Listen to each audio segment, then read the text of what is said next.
the footage that refused to stay quiet. Before we begin, welcome back to the channel where the truth never sits still. If you're drawn to stories that make your pulse race and your certainty crumble, hit subscribe, tap like, and drop your first instinct in the comments now, because by the end of this story, you may not recognize your own opinion anymore. They say this is just another arrest. They say it's routine. They say the body cam doesn't lie. But if that were true, this footage wouldn't still be tearing people apart years later. The video begins with sound before image, wind scraping against a microphone, boots crunching on frozen gravel, the sharp intake of a man's breath that isn't running yet, but is already afraid. When the picture stabilizes, the world snaps into focus through a chest-mounted lens, blue emergency lights strobing across a dark rural road, trees pressed in tight on both sides like silent witnesses, and a single vehicle stopped at an angle that suggests it didn't plan to stop here. This is where everyone thinks the story starts. They're wrong. Because by the time the camera turns on, every decision that matters has already been set in motion. The man in the driver's seat is named Evan Cole. 37 years old. No outstanding warrants. No violent criminal record. A history that, depending on who you ask, reads as either unremarkable or quietly alarming. He works construction when work is available, lives alone in a rented duplex, and has been stopped by law enforcement twice in the last decade, both times for minor traffic issues. Nothing that would explain why, on this night, federal agents are surrounding his car instead of local police. The agents belong to IC enforcement and removal operations, called in after an interagency tip flagged Evan's vehicle as potentially linked to an ongoing investigation. That much is confirmed. What isn't confirmed, what fractures the story immediately, is why his name was on that list in the first place. The body cam captures an agent shouting commands. Repeated. Professional. Hands where we can see them. Turn the engine off. Step out slowly. Evan doesn't comply right away. His hands grip the steering wheel so tightly his knuckles bleach white. The camera zooms slightly as the agent approaches, the red dot of a taser sight briefly flickering across Evan's chest. The air feels heavy, like it might snap. Viewers who believe the arrest was justified point to this moment. He hesitated. He didn't follow instructions. That's how things escalate. Others see something else entirely, a man frozen by fear, trying to process why armed federal agents are treating a traffic stop like a high-risk takedown. The camera doesn't explain which interpretation is right. It only records. When Evan finally opens the door, the sound is sharp, metallic, louder than it should be. He steps out, hands raised, movements stiff and awkward, as if his body is lagging half a second behind his thoughts. The agent orders him to turn around and kneel. Evan's voice cracks as he asks a question, quiet, almost lost in the wind. What is this about? He never gets an answer. As he lowers himself to the ground, something slips from his jacket pocket and lands in the dirt. The camera catches it only briefly, a small, dark object. Later, analysts will freeze this frame again and again, arguing over what it is. A phone? A weapon? The official report will call it non-threatening. Comment sections will do anything but agree. The agent moves in fast. Too fast, some say. Exactly as trained, others insist. Evan's arms are pulled behind his back. His face presses into the gravel. He protests, not violently, not coherently, just a stream of confused words tumbling out faster than his brain can organize them. Then comes the moment everyone rewinds. Evan twists. Not enough to break free, but enough to change the angle. The agent reacts instantly. There's a brief struggle, a surge of motion, the camera lurching as weight shifts. Another agent enters the frame. Someone shouts. Someone else swears. And then Evan screams. The sound is raw and unmistakably human. It cuts through the audio in a way that makes even seasoned viewers flinch. The taser is deployed. Whether it was necessary or excessive becomes the central argument of the entire case. Within seconds, it's over. Evan lies on the ground, cuffed, breathing hard. The agents stand, adjusting gear, voices returning to calm professionalism with unsettling speed. One of them radios in that the suspect is secured. Another mentions medical clearance. The body cam keeps rolling, indifferent to the fact that a line has just been crossed or upheld, depending on who you believe. At the hospital, Evan is treated for minor injuries and released into custody. No dramatic injuries. No smoking gun. No clear villain. Which is precisely why the footage refuses to fade away. Because when the paperwork is filed and the dust settles, the charges don't match the intensity of the arrest. Evan is not charged with assault. Not charged with possession of a weapon. Not charged with resisting in the way people expect. Instead, the case pivots to something quieter, more bureaucratic, and far more disturbing. The arrest, it turns out, was based on an administrative error. A name similarity. A shared date of birth. A database entry that was never properly updated. By the time this information becomes public, the footage has already spread. Lawyers analyze it frame by frame, pointing out angles, hand placement, reaction times.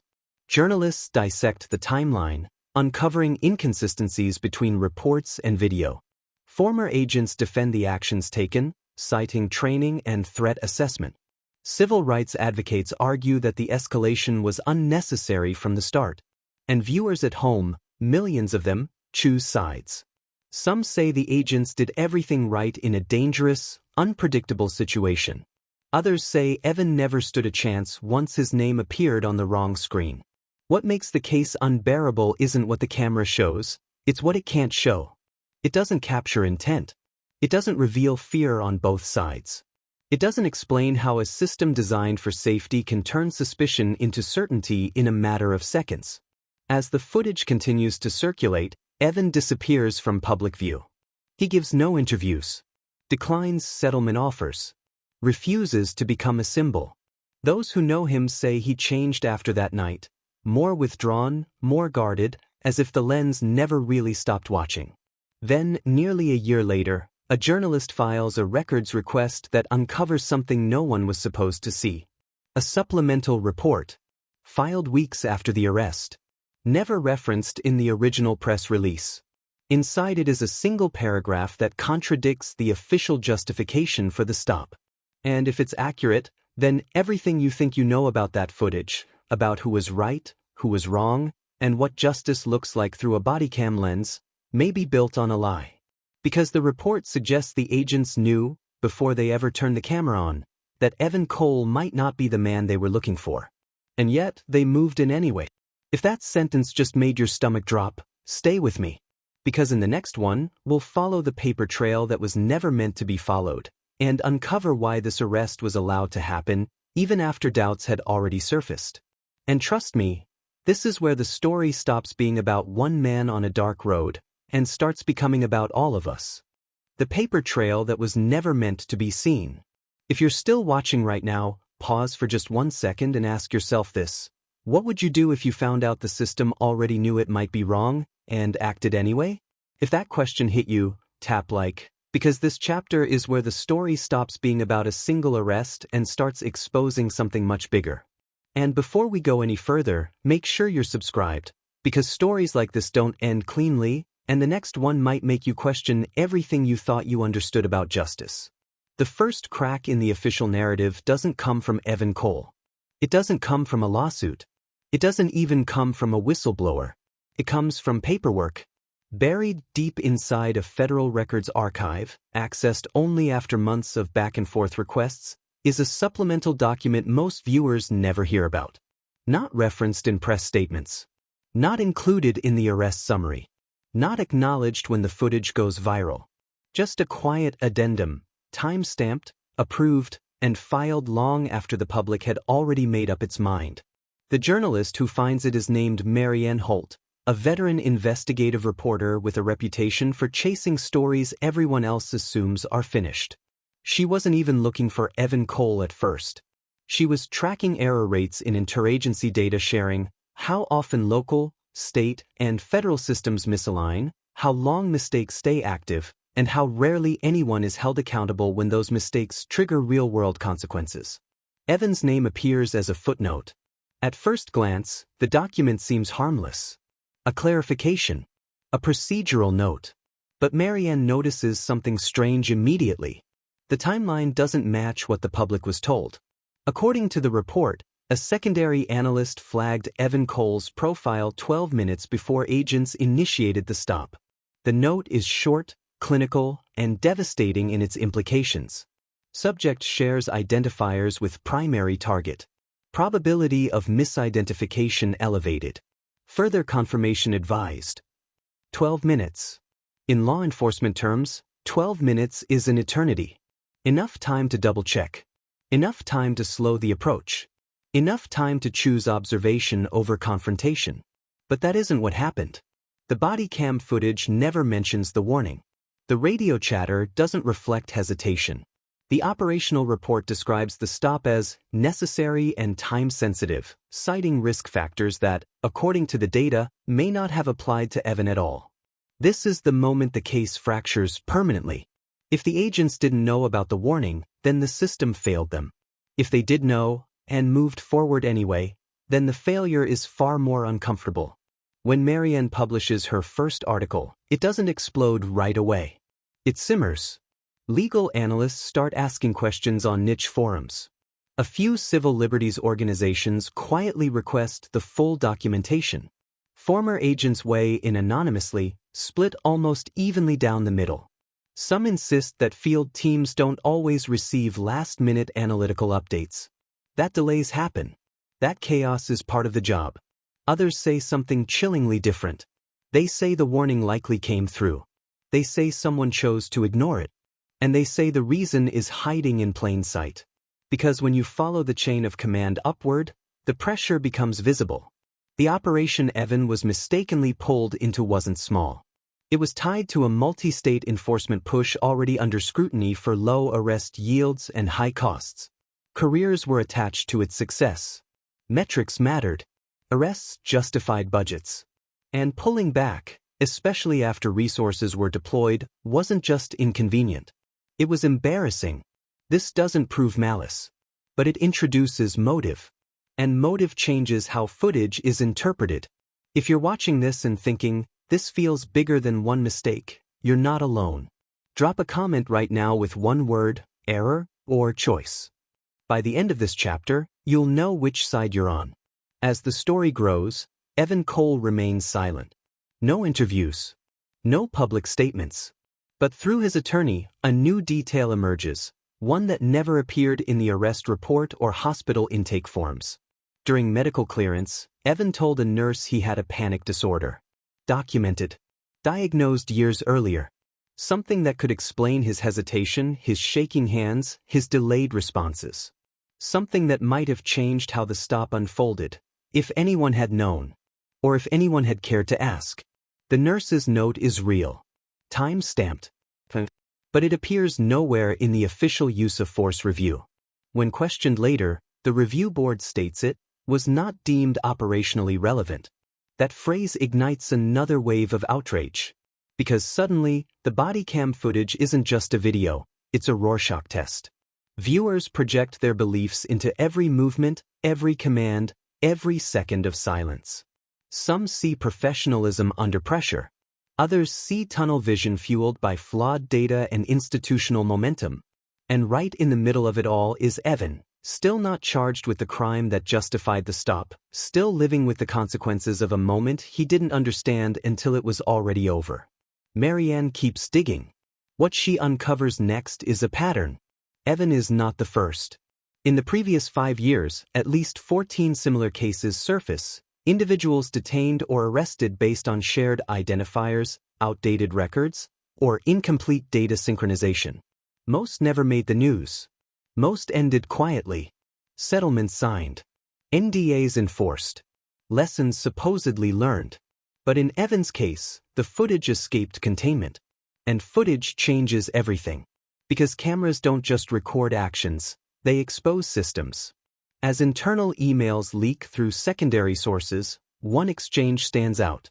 An operations supervisor writes, "We proceed unless confirmed negative."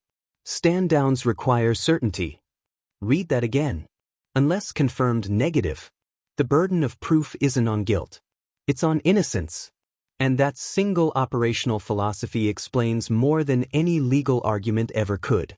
If this revelation is making you uncomfortable, good. That means you're paying attention. Make sure you're subscribed right now, because the next chapter reveals what happens when this philosophy collides with public scrutiny, and why someone inside the system tried, desperately, to make sure that never happened. Because as the investigation widens, evidence starts to disappear. Records are reclassified. Emails are lost. Witnesses suddenly can't remember conversations they once documented in detail. And then Marianne receives an anonymous message that changes the stakes completely. It contains no explanation, no greeting, just a single line of text and an attached file. You're looking at the wrong mistake. The file is an internal training clip, never released, never meant for public eyes. And in it, an instructor explains, clearly, confidently, that proceeding with a stop despite uncertainty is not a flaw in the system. It is the system. If you've made it this far, comment watching below. Because in the following we're going to expose who tried to bury this footage, why they failed, and how one anonymous decision turned a routine arrest into a case that still refuses to stay silent. And when this chapter ends, you won't just be asking who was right. You'll be asking how many times this has already happened, without a camera watching back. The decision that never goes on trial. Before we cross the final line, listen carefully. If you've stayed with this story until now, you're the kind of viewer this channel is made for. Tap like to let the algorithm know this story matters, subscribe if you want more cases that don't give easy answers, and comment the word truth below if you believe accountability should never depend on whether a camera is rolling. Because what happens next was never supposed to be seen. The anonymous file Marianne received doesn't come with context, but it doesn't need any. The training clip opens in a plain conference room. Fluorescent lights, beige walls, rows of agents seated with notebooks open. The instructor stands at the front, calm, authoritative, speaking with the confidence of someone who has repeated this lesson dozens of times. He explains decision momentum. How once a stop is initiated, hesitation becomes a liability. How uncertainty is not neutral, it's dangerous. How the field is not the place for doubt. The words land differently now. Because this clip isn't theoretical. It maps perfectly onto Evan Cole's arrest. The hesitation, the escalation, the refusal to slow down even after a warning surfaced. This wasn't one agent's mistake. It was a doctrine. Marianne publishes her second piece, and this time the reaction is immediate. National outlets pick it up. Legal scholars debate it on air. Former agents begin speaking on record, carefully choosing words that say everything without admitting anything. ICE releases a statement calling the training outdated and taken out of context. They emphasize that procedures have evolved, that safeguards are in place, that the incident with Evan Cole was reviewed internally and found compliant with policy. But the public no longer trusts internal reviews. If you're watching this and feeling that shift, that moment where confidence gives way to doubt, comment, pause, right now. Because that hesitation you're feeling is the same one the system is trained to override. As pressure mounts, Evan finally breaks his silence, not with an interview, but with a legal filing. Not a lawsuit for damages. Not a demand for punishment. A request.